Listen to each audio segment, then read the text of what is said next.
Bonsoir mesdames, messieurs, bienvenue. Après le Sri Lanka, c'est aux Philippines que le pape poursuit son voyage. Son avion est arrivé aujourd'hui dans la capitale, à Manille. Il y restera 3 jours à la rencontre des jeunes, des familles, du clergé.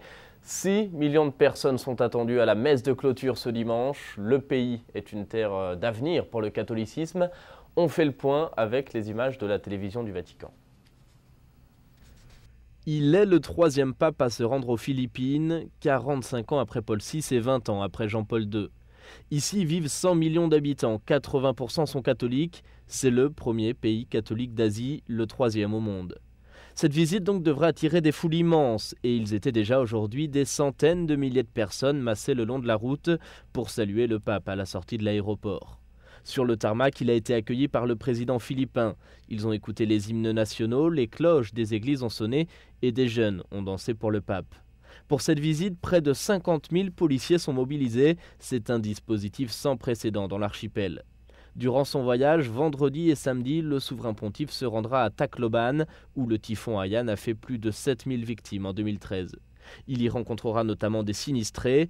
Et le lendemain, dimanche, le Saint-Père célébrera la messe finale de son voyage. Jusqu'à 6 millions de fidèles y sont attendus.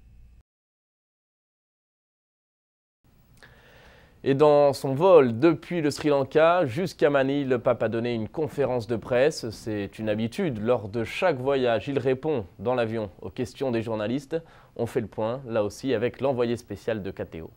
Bonsoir à tous, ici depuis Manille où le pape François est arrivé ce jeudi soir à la nuit tombante. Au cours des 6 heures de vol du Sri Lanka aux Philippines, le pape François est venu à la rencontre des journalistes pour une conférence de presse.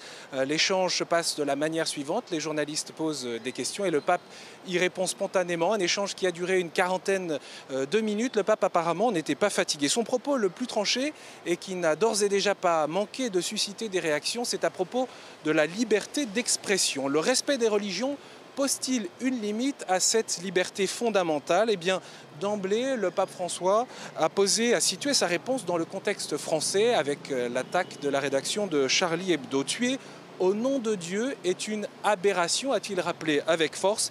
Et voilà ce qu'il dit à propos de la liberté d'expression. Non solo ha la libertà, ha il diritto, anche l'obbligo di dire quello che pensa per aiutare al bene comune. L'obbligo. Avere questa libertà, ma senza offendere. Perché è vero che non si può reagire violentamente, ma se il dottor Gasparri, grande amico, mi dice una parolaccia contro la mia mamma, ma gli aspetta un pugno. Ma è normale. È normale.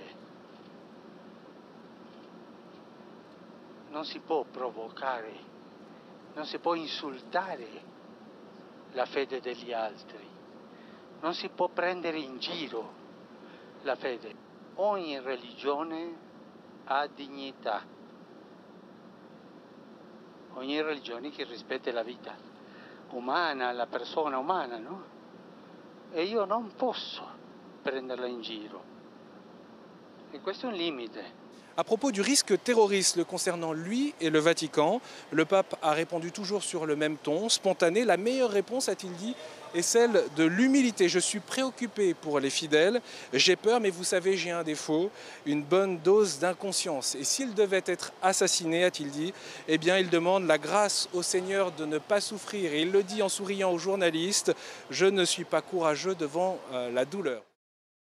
Voilà, et vous pouvez bien sûr suivre ce voyage sur Ciel et Lumière. Les cérémonies sont retransmises sur notre chaîne.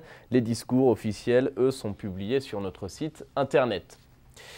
Au Québec, notez que les funérailles de Monseigneur Pierre-André Fournier se tiendront dimanche à 14h30 en l'église Saint-Robert de Rimouski.